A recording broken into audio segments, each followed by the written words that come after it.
I retired and bought a cabin in the middle of the woods. Finally, peace with nature.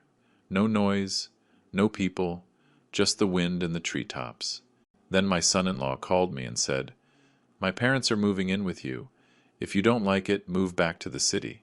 I didn't say anything, but I prepared a surprise that would turn their lives upside down. Before we continue, subscribe to the channel and tell me in the comments what time it is where you are right now. The keys felt heavier than they should. I was at Rebecca Mars's real estate office in Cody, holding them while she stapled papers I didn't even remember. Outside, the March wind blew tumbleweeds across the parking lot. "Congratulations, mister." "Nelson," Rebecca told me, with a smile like she had just handed me the world. Maybe she had. "You are officially a property owner in Park County." That same morning, the cashier's check for $185,000 had cleared my account. 40 years of extra shifts, sacrificed vacations, lunches packed in a lunchbox.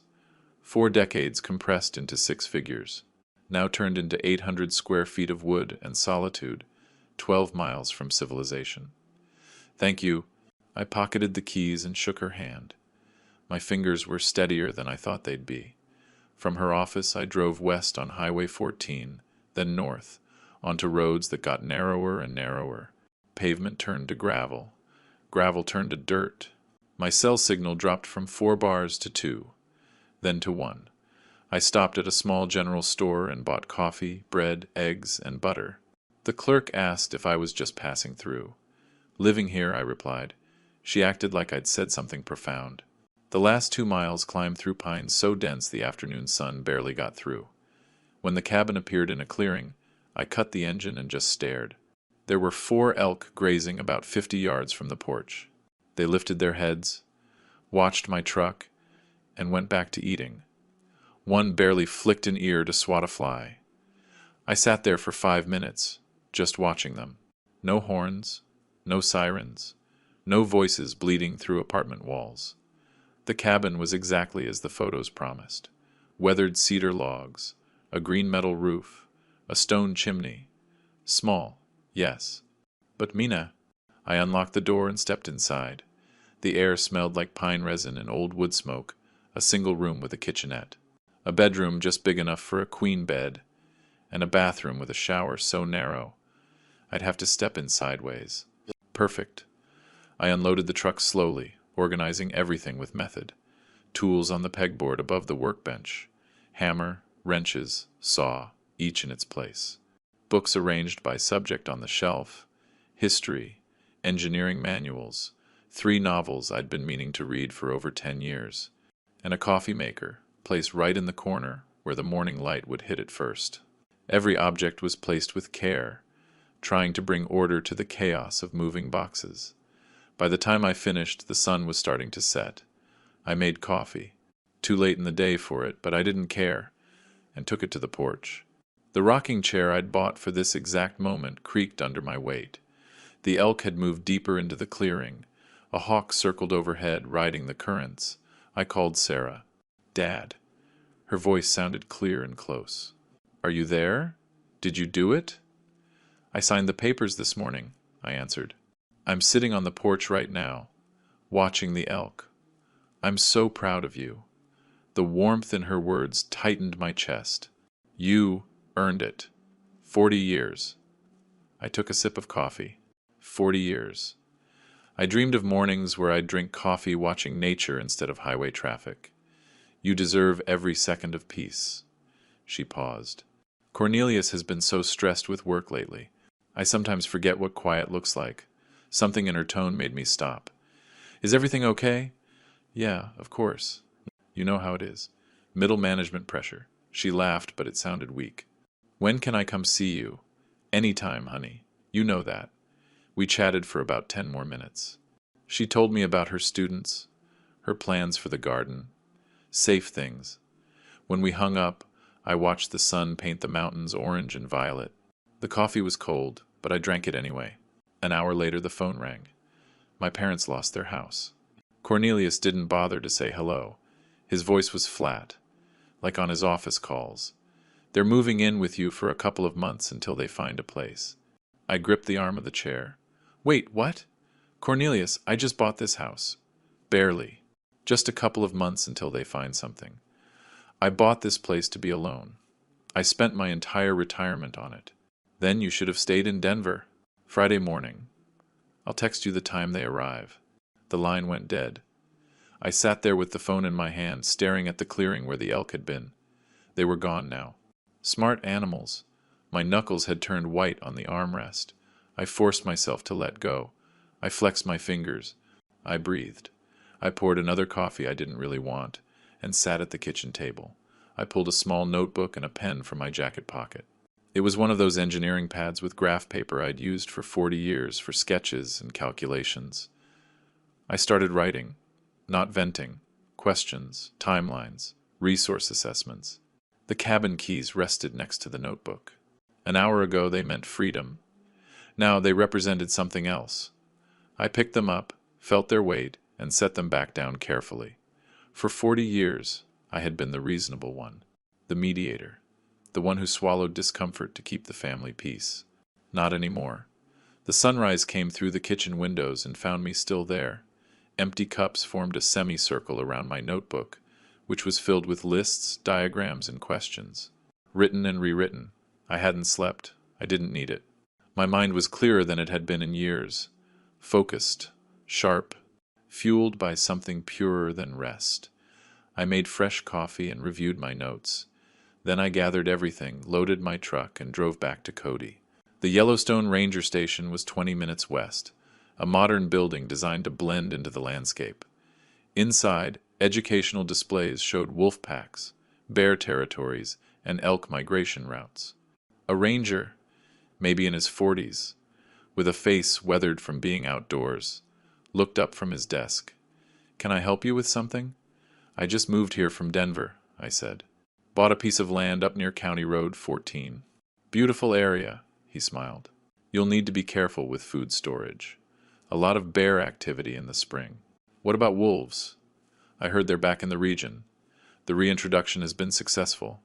He got up and pointed to a map on the wall with colored pins. "They're usually shy, but their sense of smell is incredible. They can detect prey or food from miles away. Are you planning to hunt?" "No, I just want to be prepared." "Very sensible." He handed me a brochure. "Keep your property clean. Don't leave anything out to attract them. Unless you want visitors." I took detailed notes in my field book. Wind direction, pack territories, seasonal behavior patterns. I thanked him sincerely. I mentioned again I was from Denver, still learning the mountain way of life. Every word was calculated to sound naive, concerned, just what he'd expect from a nervous newcomer. Back in Cody, I went into an outdoor supply store, the kind with taxidermy on the walls and racks of camouflage clothing. The camera section was between hunting gear and security systems. "I'm looking for wildlife cameras. I want to monitor bear activity near my land," I told the clerk. He showed me 2 models. Motion-activated, night vision, cellular connection. "These will do the trick. Lots of folks like to keep an eye on their land," he assured me. "They cost $340. I paid cash." That same Wednesday afternoon back at the cabin, I installed them carefully. One pointed at the driveway entrance, the other focused on the main porch.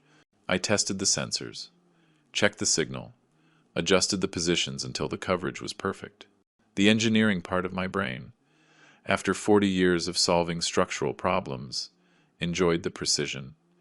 Test, adjust, verify. I concealed the cameras just enough to be unnoticed, but still capture everything necessary. Both connected to my phone with just 1 bar of service.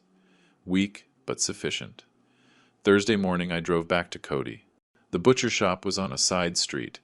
It served local ranchers and restaurants. "I need 20 pounds of beef scraps," I ordered.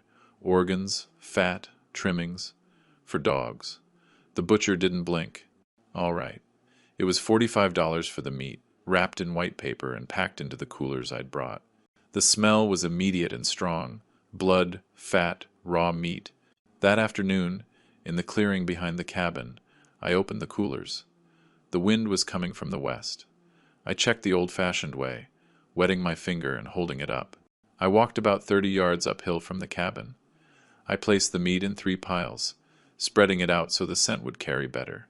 Nothing random, everything calculated. Not close enough to draw predators to the house, but far enough that they'd focus on the meat, not the cabin. I wasn't trying to put anyone in danger. I was trying to teach a lesson. Back inside, I checked every room, secured the windows, unplugged what wasn't necessary. I left the thermostat at the minimum setting, protecting my investment while the plan was set. I paused at the door. I looked one last time at the place I'd barely spent 3 days and left without hesitation. The drive back to Denver took 5 hours.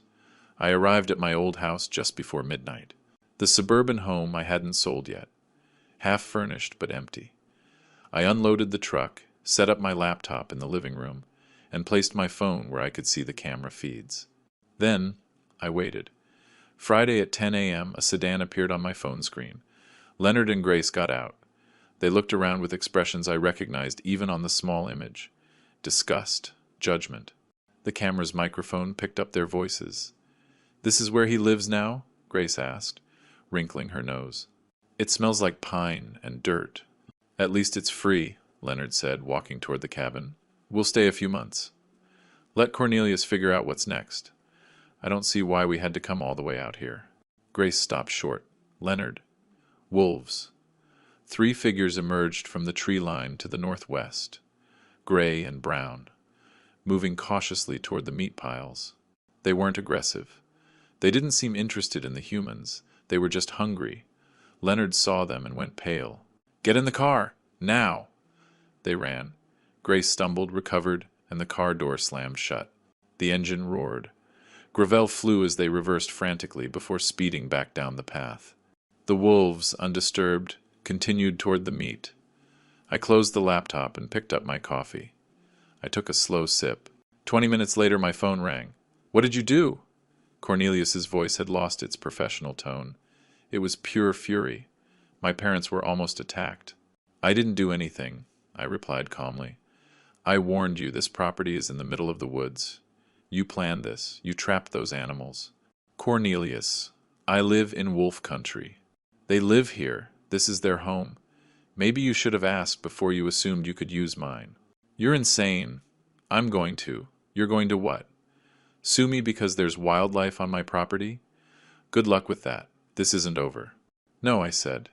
"It's just beginning." I hung up. I set the phone down carefully. I went back to the laptop and watched again as the wolves finished the meat before disappearing back into the forest trees. From my window in Denver, the mountains rose in the distance. Up there, the cabin was waiting for me, where I had been thinking about how to defend myself. But as I sat there, watching the footage one more time, I understood something had changed. This wasn't about defense anymore.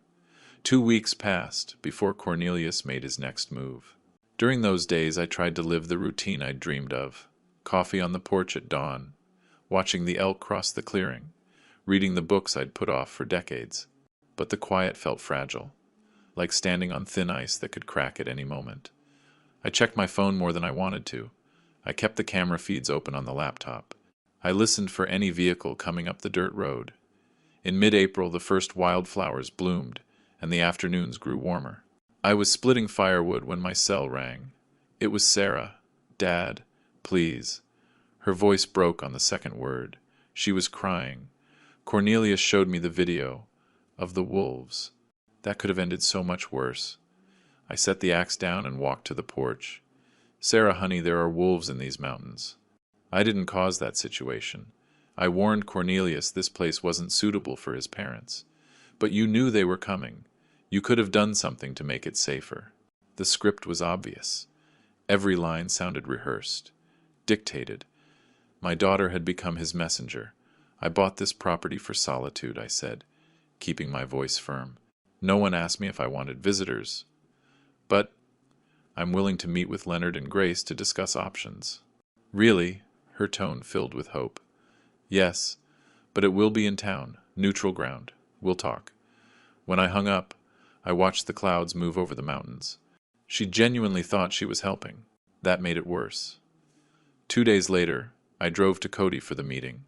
I'd spent the previous nights preparing, researching rental prices in rural Wyoming, printing 3 copies of a temporary lease agreement, reviewing property law basics. That morning I practiced my presentation in the truck's mirror, finding the right way to phrase it. Firm, but not aggressive. Clear, but not cold. The Grizzly Peak Cafe was on Main Street, small and local. Wooden tables, landscape photos on the walls, and big windows facing the morning traffic. I got there 15 minutes early. I chose my spot carefully. A table by the window, my back to the wall with a clear view of the entrance. All within range of the security camera, I noted above the register. I ordered a black coffee and waited. Leonard and Grace arrived right on time. Cornelius had clearly dropped them off nearby, coaching them on what to say. They walked in, didn't order anything, and sat across from me like I'd summoned them to court. "Hello, Leonard. Grace, can I get you some coffee?" Leonard didn't answer. "Ray, this has gone on long enough. We need those keys. Today." "We didn't come for coffee," Grace added. "We came because family is supposed to help family." I took the rental agreement from my folder and slid it across the table. The paper whispered against the wood. I straightened it with the edge of the table and tapped it once with my index finger. "I agree, that's why I prepared a proposal." Leonard looked down at it, then back at me, his face flushing red. "A rental agreement? You're going to charge us rent? Market rate for a furnished property in this area. $1,200 a month. 6-month lease. Standard terms. You want money from your own family?" His voice rose. A few customers turned. "From people who have nowhere else to go." Grace leaned forward, faking being hurt. "I never thought you were this kind of person, Ray. Greedy. Just greedy." I stood up, collected my folder, and took my coffee cup to the counter. Habit, politeness, the kind of gesture that separated me from people who expected to be waited on. "Then I guess we don't have an agreement. You'll have to find somewhere else to live. You can't just... Where are we supposed to?" Leonard half rose from his chair. "That's not my problem. Good afternoon." I nodded to the barista on my way out. In the truck, I sat for a moment with my hands on the wheel, breathing slowly, letting the adrenaline fade. Then I started the engine and drove home. That night, my phone became a weapon aimed at me from multiple fronts. The first call came around 6. It was my cousin Linda. We hadn't spoken in 3 years. "Ray, it's Linda. I heard you've been having some trouble." "Trouble? Who did you hear that from?" Cornelius called me. "He's worried about you. Says you're isolated in the mountains and acting strange." The strategy revealed itself completely. He was building a narrative, planting seeds of doubt with every family member he could reach. "Linda, I'm fine. I retired to Wyoming." "There's nothing strange about that. It's been the plan for years." He said there was an incident with wild animals, and that you refused to help his parents. An interesting version of events. "Thank you for checking on me, Linda. I'm fine." I ended the call and stared at the phone. 20 minutes later, an old colleague from Denver called. Same script, different voice. Cornelius had contacted him, expressing concern for Ray's mental state. The third call came at 8:30. It was Sarah again. "You embarrassed them." She wasn't crying anymore. She was furious. "In public. What were you thinking?" I offered them a fair solution. They rejected it. "A rental agreement?" "Dad. His family. Cornelius's parents. And this is my house. My retirement. My only place of peace. I bought it with money I saved for 40 years. Cornelius was right. You've changed. You've become someone I don't recognize."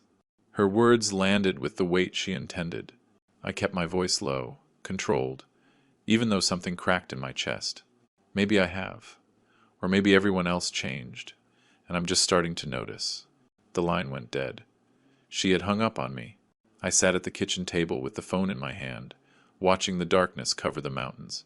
3 calls in one evening, all saying the same thing. Ray Nelson is unstable, dangerous, irrational. The isolation I had sought was now being used against me, twisted into proof of my supposed mental decline. Cornelius wasn't trying to get the cabin anymore. He was trying to destroy my credibility first, make me look incompetent, turn the family against me so no one would believe my side of the story. A classic strategy. Isolate the target, control the narrative, attack when they're defenseless. I opened my laptop and started typing. "Mr. David Thornton, attorney at law." I sent the email at 9:47 p.m. Careful words, factual language. No emotion leaking through. I needed legal advice regarding family pressure related to my property, potential claims, asset protection.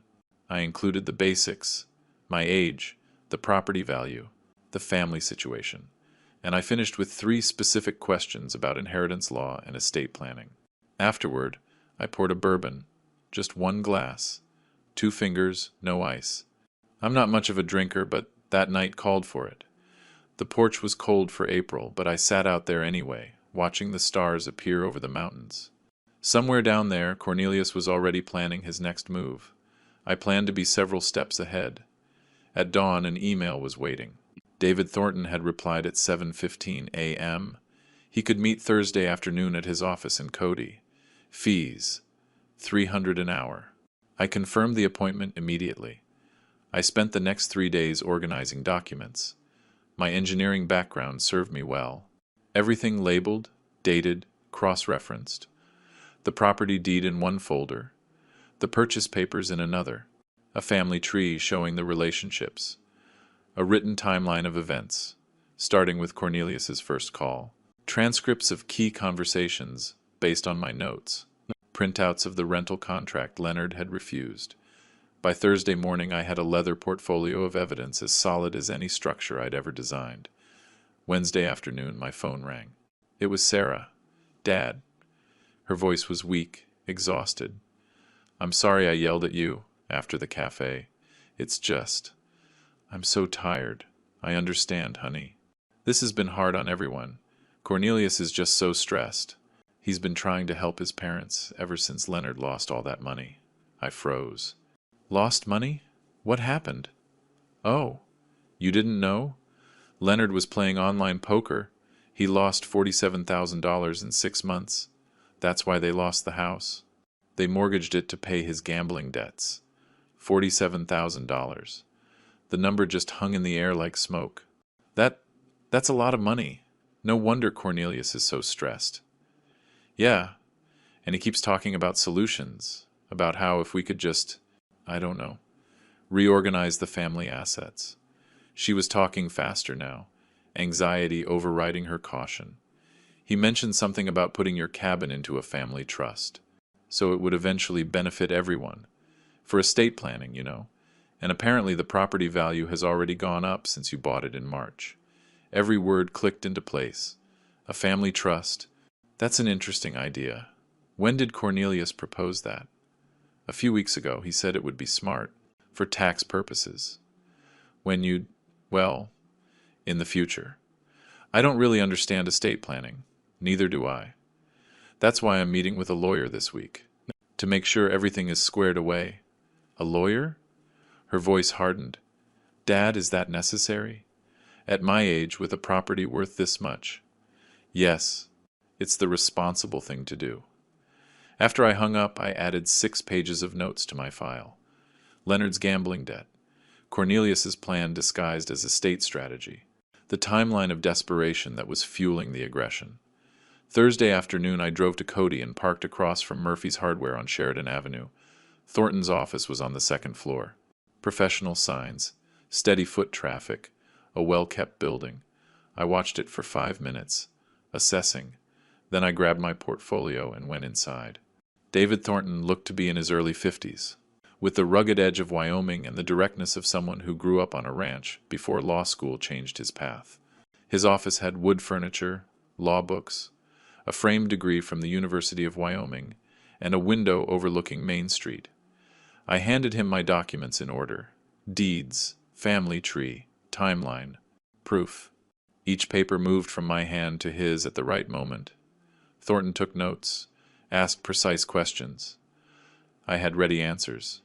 Mr. Nelson, I must say, this is the most organized file I've seen in years. You have everything documented. 40 years in structural engineering. Documentation prevents lawsuits. In this case, it's going to protect you significantly. He leaned back, tapping his pen on the desk. Here's my analysis. Your son-in-law is trying to lay the groundwork to claim you are incompetent or need supervision. The smear campaign, the stories about dangerous behavior. Those are preliminary steps for a possible conservatorship petition. A conservatorship, Take away my legal rights. It's a tactic. It doesn't always work. But it can tie up your assets in court for months while they argue you can't manage your own affairs. The solution is to prove conclusively that you are managing your affairs competently, which is exactly what we're doing now. The next step is to establish a revocable trust with an independent trustee. I'll be blunt. It will cost about $2,400 in legal fees, but it essentially makes you untouchable. The property belongs to the trust, not you personally. Family pressure loses all legal standing. Do it. How soon can we have it ready? 2 weeks. I'll draft the documents. You review and sign. Then we file them properly. From that point on, your estate is protected. The meeting lasted an hour and a half. When I left, the sun was lower, but I felt clearer than I had in weeks. On Thornton's advice, instead of driving home, I drove to the public library. I chose a computer in the corner, back to the wall, a habit, and accessed the Colorado property records. Public databases I knew from my engineering days. Building permits, liens, easements. I typed in Sarah and Cornelius's address and pulled the mortgage history. The home equity line of credit hit me like a bucket of cold water. $35,000. Dated 8 months ago. Single signature authorization. Cornelius's name only. I printed the documents. My hands wanted to shake, but they didn't. I added them to my folder and drove back to the cabin in silence. That night, I called Thornton from the porch. David, I found something. My daughter's house has a $35,000 line of credit on it that she didn't know about. Her husband took it out? Yes, 8 months ago. Colorado property records. The law there allows a single spouse HELOC under certain conditions, but hiding it from your partner is something else entirely. Has she found out? No. I don't know if I should tell her, or when. That's not a legal question, Ray.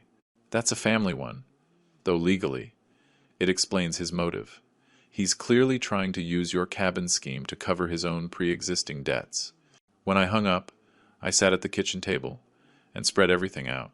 Lawyer's notes on the left, family communications in the center, financial findings on the right.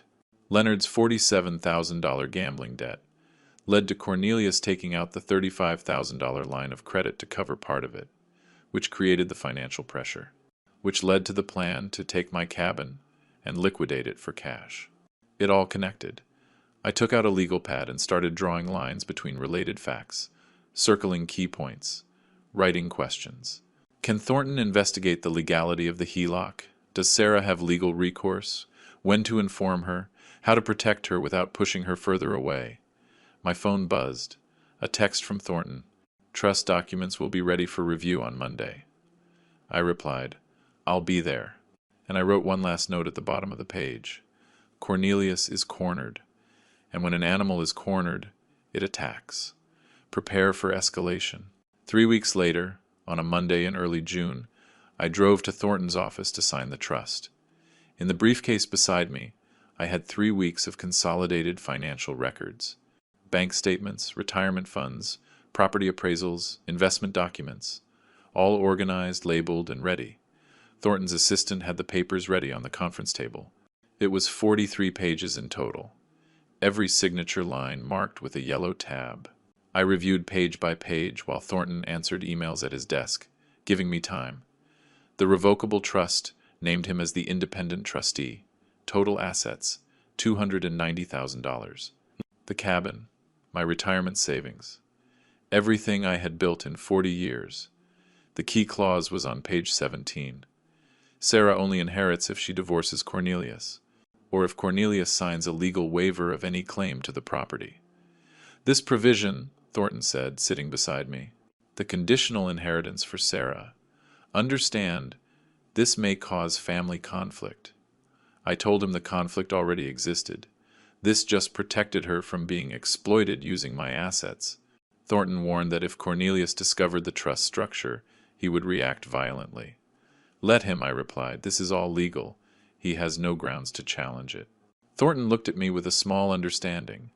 He knew legality and family drama were different things. Are you ready for him to escalate? He asked. I've been preparing for this since March, I answered. That's why we're here. He gave a slight smile. All right, let's sign. I put my signature on every page with a steady hand. The notary, Thornton's assistant, worked quickly and precisely, applying her seal with a satisfying heavy thud. Structural soundness, legal reinforcement. I wrote a check for $2,400 and took my copies in a sealed envelope. The rest of that week, I moved through my financial institutions methodically. Every call followed the same script. Identify myself, request change of beneficiary forms, explain the trust structure, confirm the documentation. Mr. Nelson, we have your request to change your beneficiary, said my retirement account administrator. Are you removing your daughter as beneficiary? No, I replied.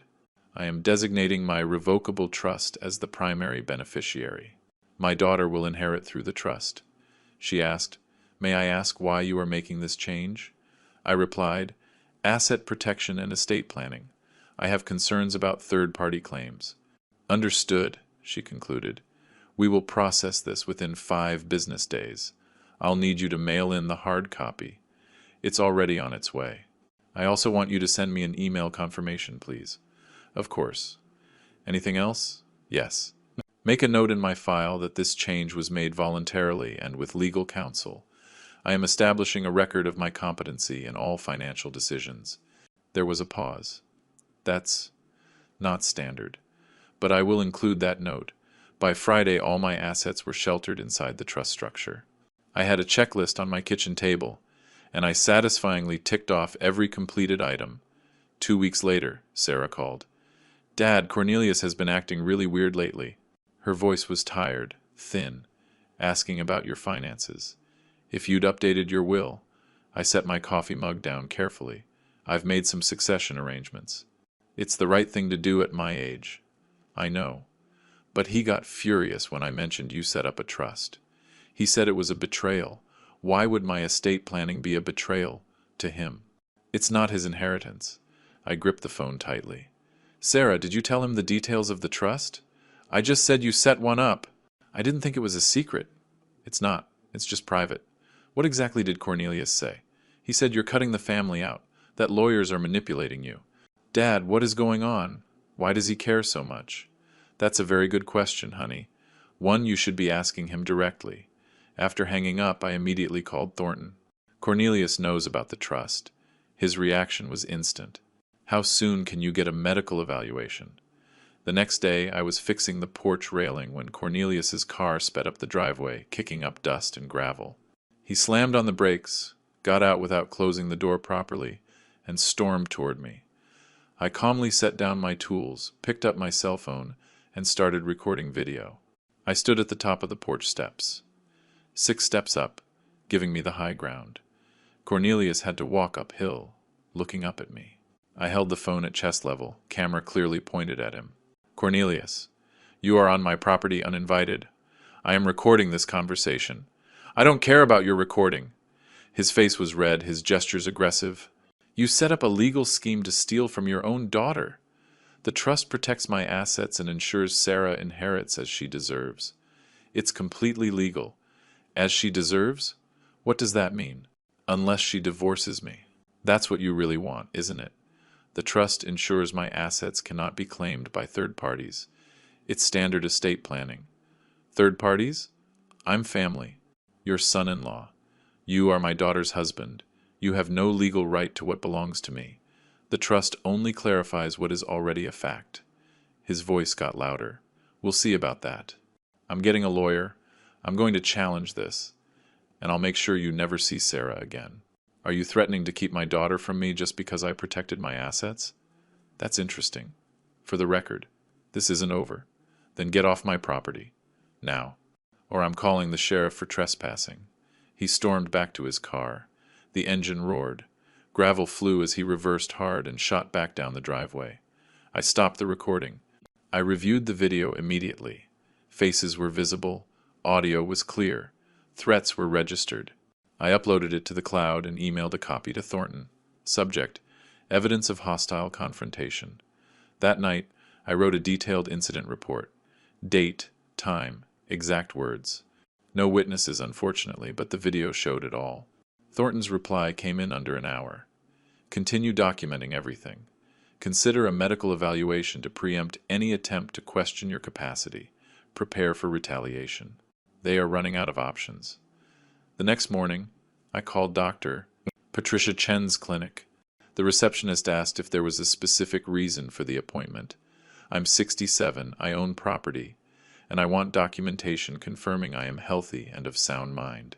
Preventive planning. The appointment was scheduled for the following Monday.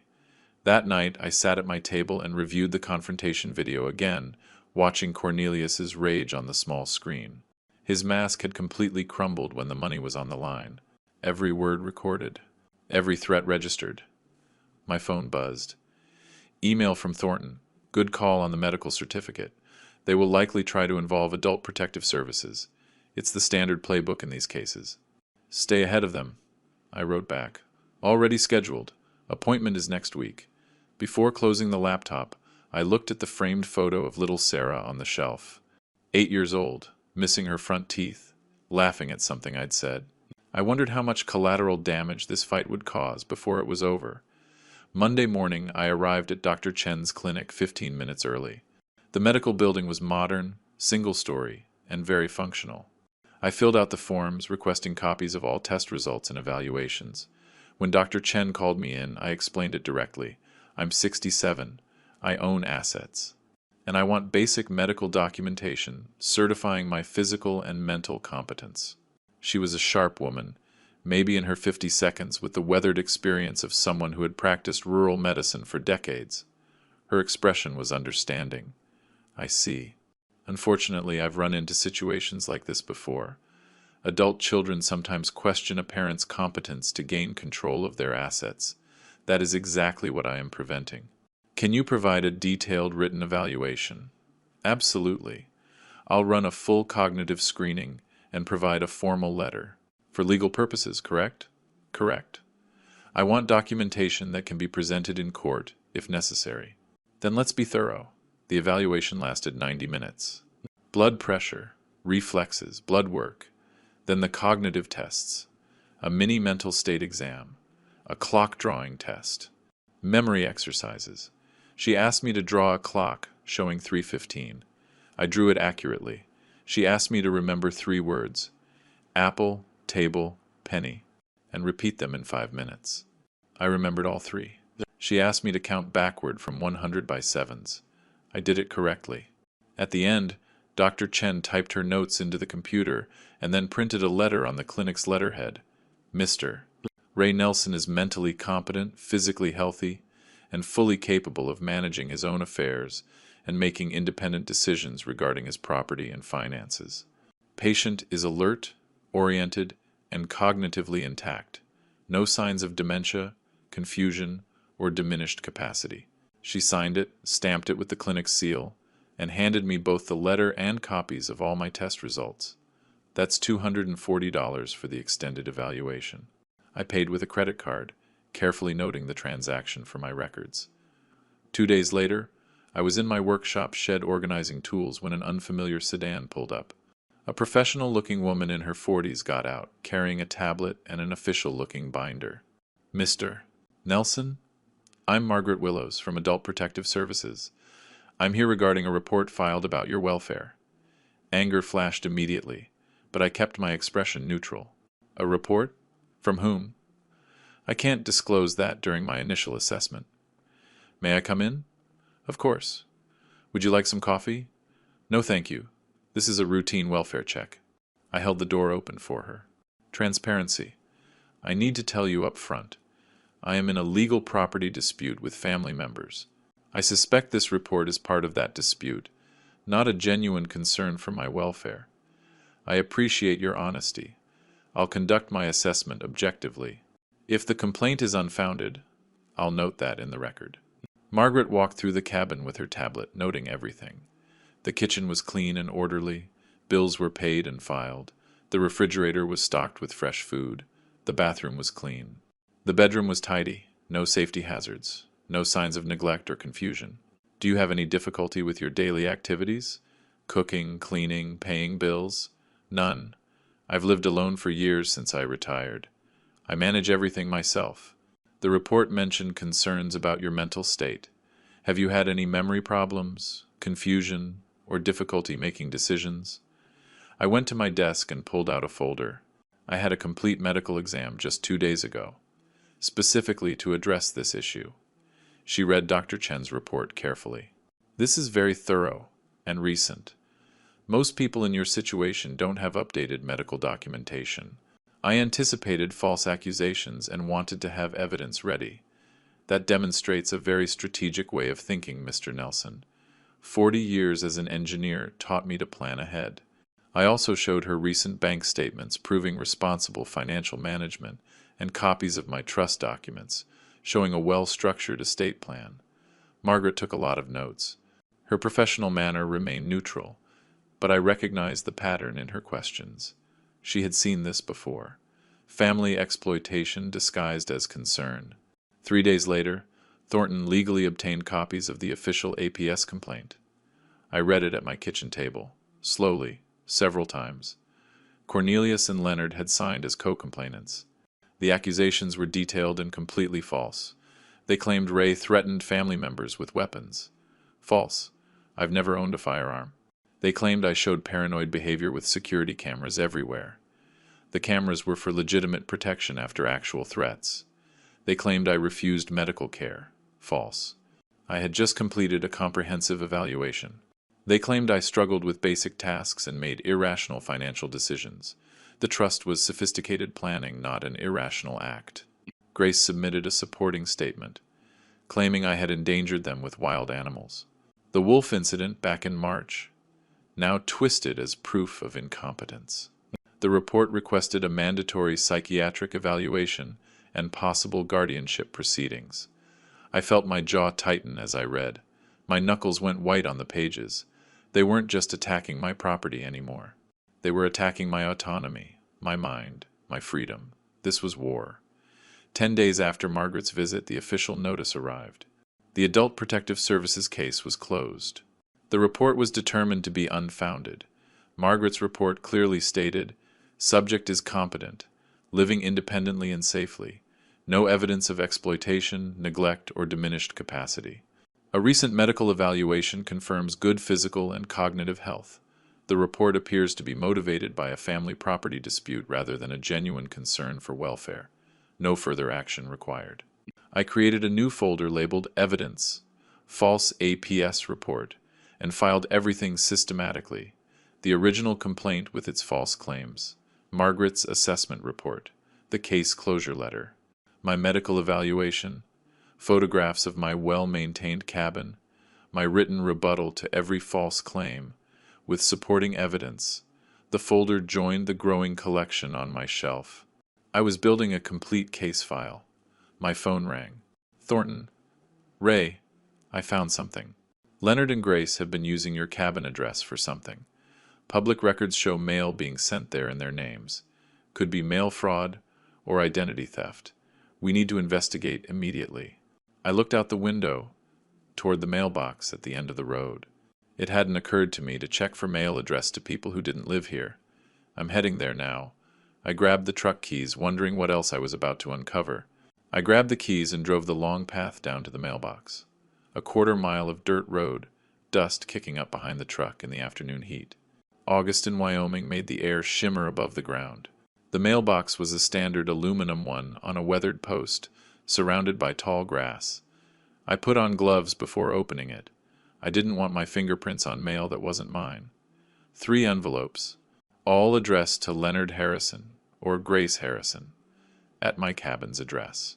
Wyoming Department of Family Services, First Mountain Credit Union, Social Security Administration. I photographed each envelope carefully with my phone. Front, back, postmarks visible, dates clear. Then I placed them in a plastic evidence bag I'd brought specifically for this purpose and drove back to the cabin. Thornton answered on the first ring. Ray, I found something serious. Leonard and Grace have been using your address for official correspondence. What for? Possible benefits fraud. They're getting letters from Wyoming Social Services, and they opened a bank account using your cabin address. But your camera footage proves they never lived there. That's a federal crime, isn't it? Mail fraud, benefits fraud, and maybe even identity theft. If they claim they had your permission, they could be facing years in federal prison if prosecuted. I looked at the evidence bag on my kitchen table. Then we make the report. I'm not covering for criminals just because they're related to my son-in-law. Understood. I'll prepare the evidence packet and contact the U.S. Attorney's Office. Ray, this changes everything. Once federal charges are filed, their credibility is destroyed. Good. Maybe they'll finally face consequences for their actions. The next week was a blur. I gathered the evidence with the same precision I'd used on engineering projects for 40 years. Camera footage showing Leonard and Grace's single brief visit in May. Utility bills proving no other occupants. The mail records. My sworn affidavit that I never authorized the use of my address. Thornton sent it all to Assistant U.S. Attorney James Morrison in the Economic Crimes Division. Morrison called me 3 days later. Mr. Nelson, Attorney Thornton delivered compelling evidence of benefits fraud using your address. I never authorized them to use my home. I have video showing they don't live here. I've reviewed it. It's clear they came once, briefly, and never returned. How long has mail been arriving in their names? Based on the postmarks, at least 6 weeks. That establishes a pattern. Combined with the benefits applications where they declared Wyoming residency, we have enough for a federal investigation. I'll be blunt. This will likely result in criminal charges. I'm not trying to ruin their lives, but I won't let them use my property for fraud. You're doing the right thing by reporting it. We'll take it from here. While Thornton was investigating Leonard and Grace's fraud, he discovered something else in the Colorado public records. Cornelius and Sarah's house had 3 missed mortgage payments, a delinquency of $8,400. The notice of default had already been filed, the first step toward foreclosure. Ray, this explains his desperation, Thornton told me on the call.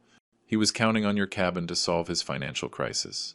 When your trust blocked that plan, he was left with no options. I sat at my kitchen table processing it. His own house is at risk. There is an unconventional option I need to mention. You could buy the delinquent debt. Banks often sell non-performing loans at a discount to collection firms. You would become the creditor, anonymously through an LLC. Cornelius would never know. I slowly understood the implications. That would give me total control. It would. It's also an ethical dilemma. You'd be holding the power to decide if your daughter keeps her home. I need you to think about it carefully. That afternoon I walked my land, circling the cabin, following the tree line, turning the idea over and over. If I bought the debt, I'd hold Cornelius's future in my hands. It was a power I had never wanted. But if the bank foreclosed, Sarah would lose her home. And she was blameless in all of this. The next morning I called Thornton. Do it, buy the debt. But Sarah is not to know. Not yet. Not until I can explain everything. The transaction took a week. I transferred $31,000 from my savings to an intermediary firm. They acquired the debt and set up Mountain Holdings, LLC, with my name as the beneficial owner. Cornelius received a notice that his loan had been sold, but no details on who the new creditor was.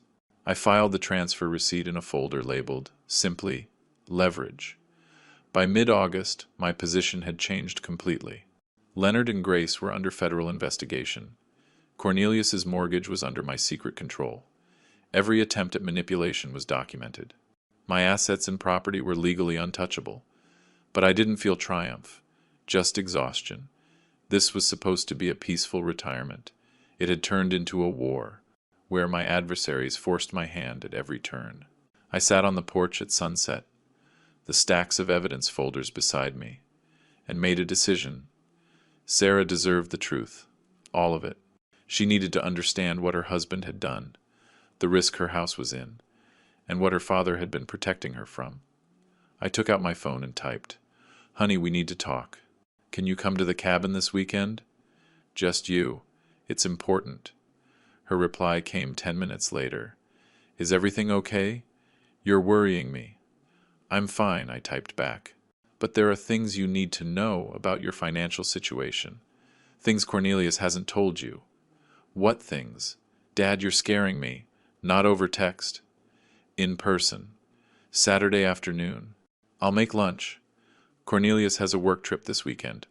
I can come Saturday. Perfect. Just you. This conversation is between us. Okay, I'll be there around noon. I set the phone down and watched the mountains darken against the sunset. The next day, I would prepare. On Saturday, I would tell my daughter just how badly her husband had betrayed her. The truth wouldn't be simple. She might not believe me at first. She might even be angry. But I had kept these secrets long enough. Saturday dawned with a clear sky. I woke up early, with a nervousness I hadn't felt during this entire conflict. Facing Cornelius was strategy. Facing my daughter, that required a tougher kind of honesty. The kind that would hurt her. I cleaned the cabin. It was already tidy, but I needed to keep busy. I made chicken salad for sandwiches. Her favorite as a kid. I placed the folder of evidence on the kitchen table, right where she would sit. Around 11:30, I saw her sedan pull up, kicking up dust on the road. She got out of the car looking tired, worried. I met her on the porch with a hug. She felt tense. We started with coffee and small talk, her teaching job, the weather, anything but the real reason. But the folder on the table kept drawing her eye. Finally she asked, "Dad, what's wrong? Your text scared me." I took a deep breath. "Honey, there are things about your financial situation that Cornelius hasn't told you. Serious things." She gave a nervous laugh. "What? He missed a credit card payment? He gets distracted." "Your house is in foreclosure," I replied. 3 months of missed mortgage payments. The bank was about to take it. The color drained from her face. "That can't be right. We pay the mortgage. Cornelius handles it online every month." "That's what he told you. But this is what actually happened." I slid the notice of default across the table. She read it slowly, her hands shaking. It says, "The loan was sold to Mountain Holdings, LLC. "Who is that?" "That's me." "Well, a company in my name, managed by my lawyer. I bought your debt from the bank." "You bought our mortgage?" Disbelief flooded her face. "Why would you do that? How could you? What does this mean?" "It means, instead of the bank taking your house, I now control the debt. You and Cornelius owe me. Not the bank." She stood up abruptly, emotions rising. "This is insane! Why didn't he tell me the mortgage was late? Would you have believed me? Or would you have let Cornelius explain it away?" "I needed leverage to protect you from what's coming."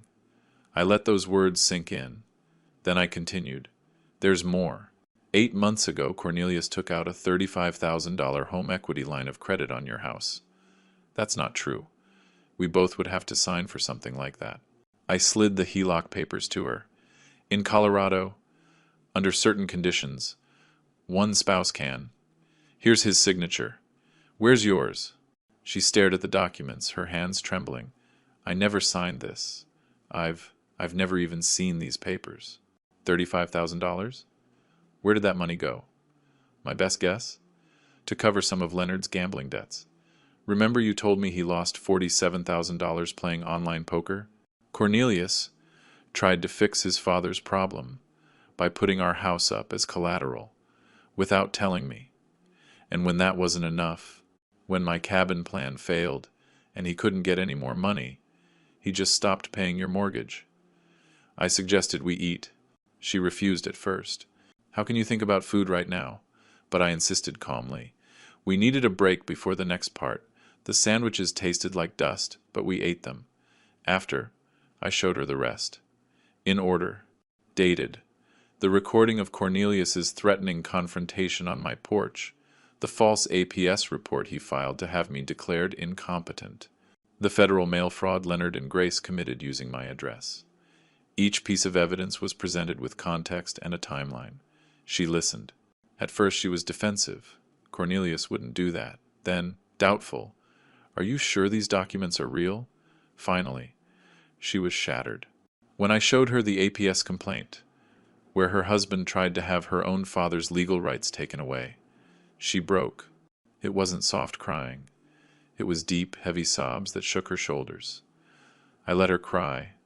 I didn't offer empty comfort. I just sat there. When she could finally speak, it was through tears.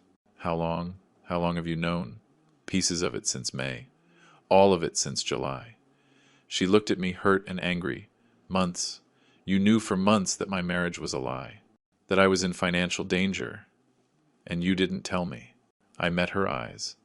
If I had told you in May, with no proof, would you have believed me, or would Cornelius have convinced you I was paranoid and bitter, just like he was already telling everyone? Her voice went quiet, softer, accepting my point. I don't know. Probably not. That's why I waited.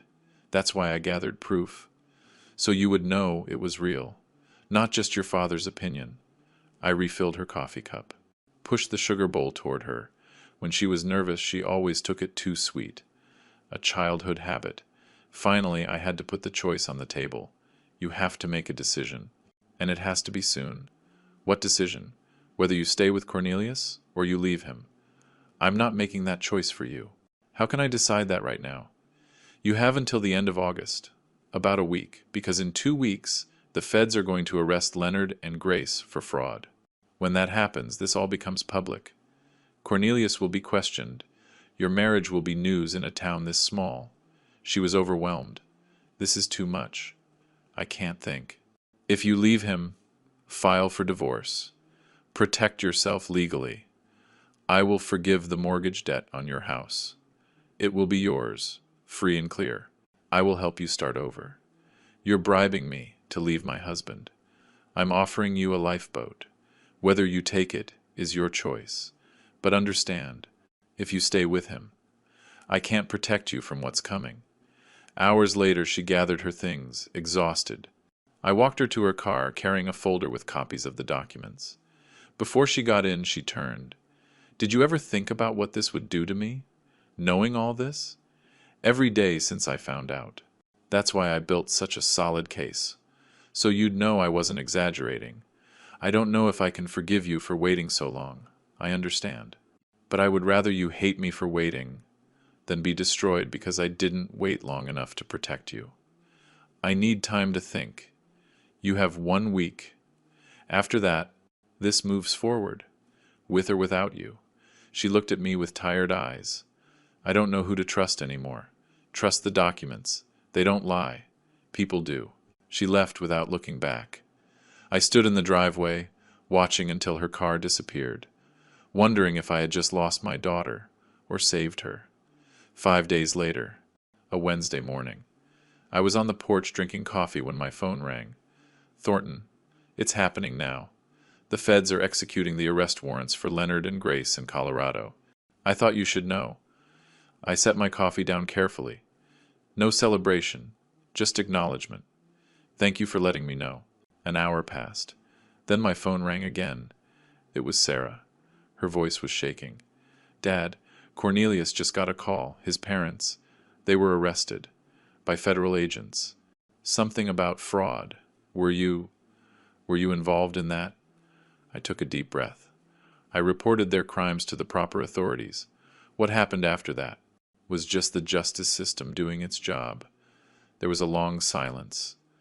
Then, quietly, I need to call you back. The line cut. I sat back down, looking at the mountains, wondering if my daughter would ever forgive me for starting this chain of events. In less than 3 hours, Cornelius called, screaming, "You did this! You turned them in! You destroyed my family!" I stayed silent. I let him burn himself out. Your parents committed federal crimes using my property. I reported it. That's what law-abiding citizens do. I'll tell everyone. I'll make sure they know you orchestrated this, that you're vengeful and cruel. Go ahead.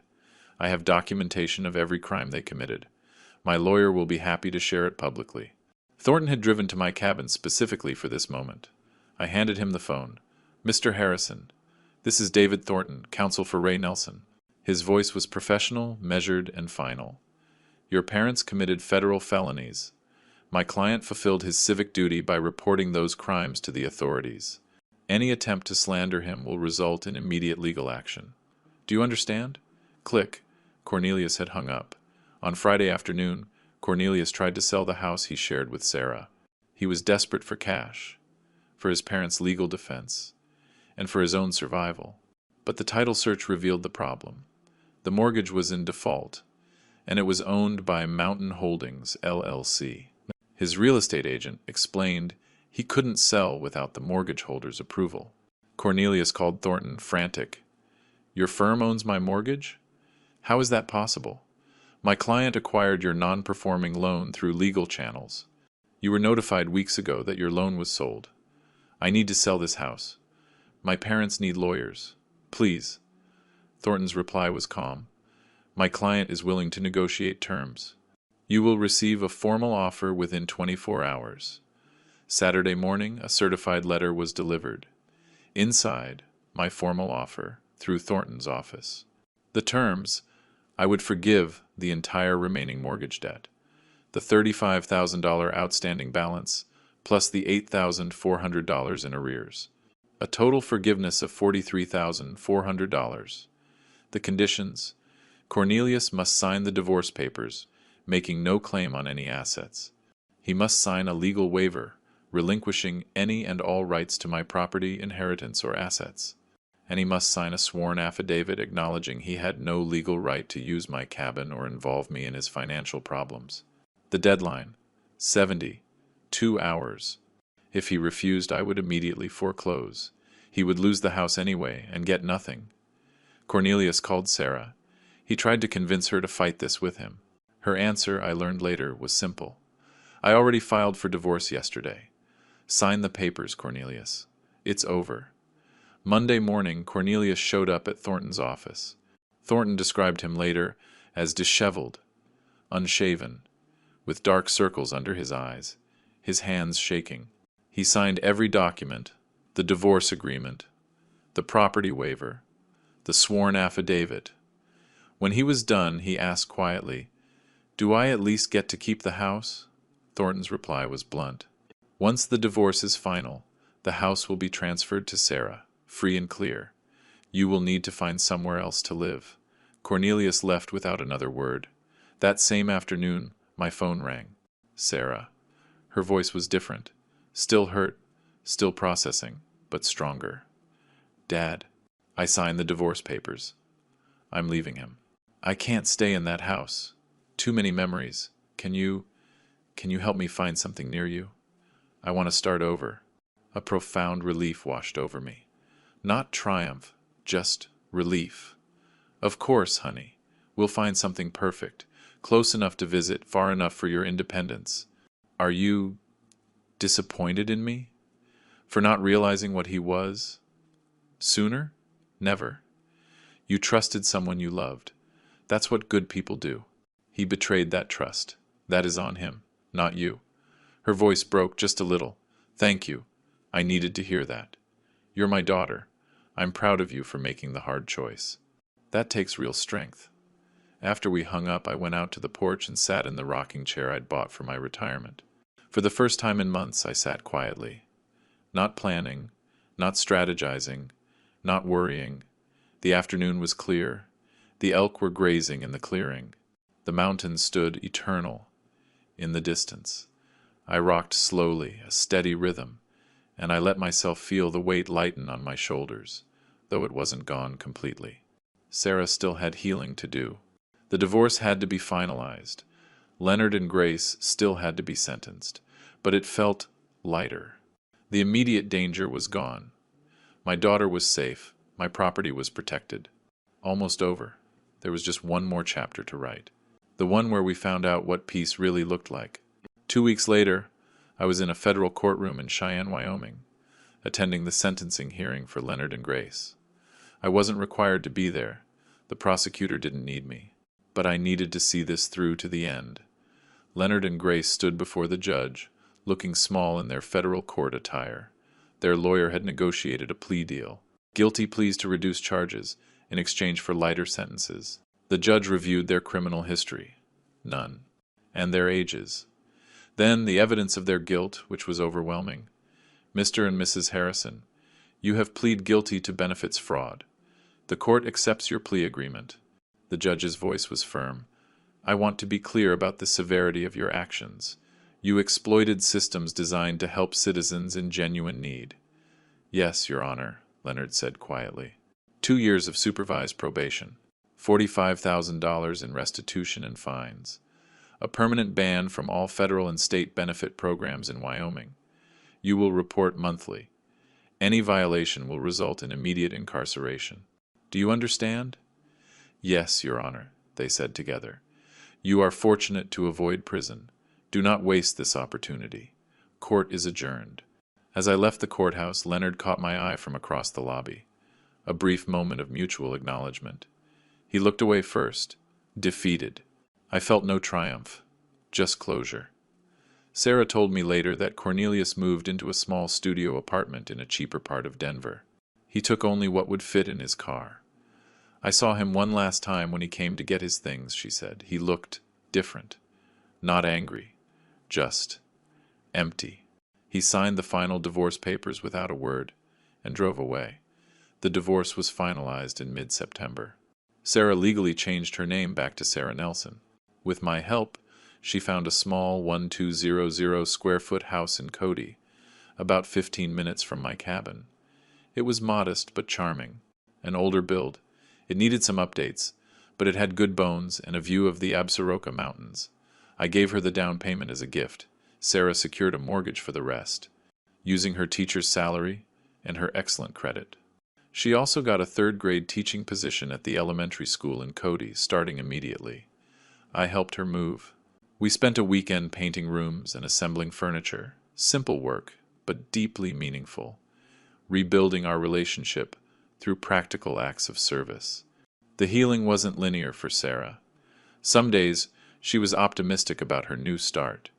Other days, she felt anger at Cornelius, at herself, and even at me for not telling her sooner. I listened without defending myself, understanding she needed to process a complex grief. We settled into a routine, Sunday dinners together, alternating between her house and mine. During one dinner, as we chopped vegetables together in her new kitchen, she asked, "Do you think I'll ever trust anyone again? Or, want to get married again?" I put down my knife. Honestly, I don't know, but that's okay. Trust isn't something you just give away. It's earned, slowly, through consistent actions over time. Anyone worthwhile in your life will understand that. She smiled, a small, genuine smile. When did you get so wise? I'm not wise. I'm just old enough to have made my own mistakes and learned from them. On a cool evening in late September, Sarah drove up to my cabin for dinner. We cooked together. Nothing fancy, just spaghetti and salad, and ate on the porch, despite the chilly air. As the sun set, painting the mountains orange and gold, a small herd of elk emerged from the trees to graze in my clearing. We sat in matching rocking chairs. I'd bought a second one after she moved nearby, and watched in comfortable silence. Then Sarah said quietly, "Thank you, Dad, for everything, for fighting for me even when I didn't understand it, for being patient while I figured things out." Emotion tightened my throat. "You don't have to thank me. You're my daughter. I will always fight for you, I know, but I want to." You could have walked away, protected just yourself. You didn't. That was never an option. Family means protecting each other, even when it's hard. I'm sorry I didn't believe you sooner. Don't apologize for being loyal to your marriage. That says good things about you. She smiled. A real smile. For the first time in months. Look at that big bull elk. He's magnificent. That's my favorite one. I see him most evenings. I smiled back. Welcome to the neighborhood, honey. You'll get to know all the regular visitors. I love it here already. This feels like home. It is home for both of us now. Later, after Sarah left, I stayed on the porch, rocking slowly, watching the last light fade from the sky. I remembered March, buying this cabin, full of hope for a quiet retirement, and how that peace was threatened by Cornelius's ultimatum. The journey from March to September felt like years, but I had navigated it without losing myself, without becoming cruel, without abandoning my values. I protected what mattered, using law and strategy, instead of vengeance and anger. My daughter was safe, building a new life nearby. My property was secure. My autonomy was intact. The antagonists faced appropriate consequences, but were not destroyed beyond recovery. They could rebuild if they chose better paths. As the stars came out over the mountains, I allowed myself a small smile. This was what I wanted all along. Quiet nights, wildlife, mountain air, and now, my daughter, close enough to share it with. Not the retirement I had planned, but a better one, because it was earned with integrity, not just luck. I stood up, stretched my back. I wasn't young, after all, and went inside to call Sarah, just to say good night, just because I could, just because she was there, and we were okay. The cabin door closed softly. The mountains kept their silence. Witnesses, peace, hard-won and deeply appreciated, settled over the property like the September night. If you liked this story, please like this video, subscribe to William's Revenge Stories, and share your thoughts on this story in the comments. To hear the next story, click the box on the left. Thanks for watching.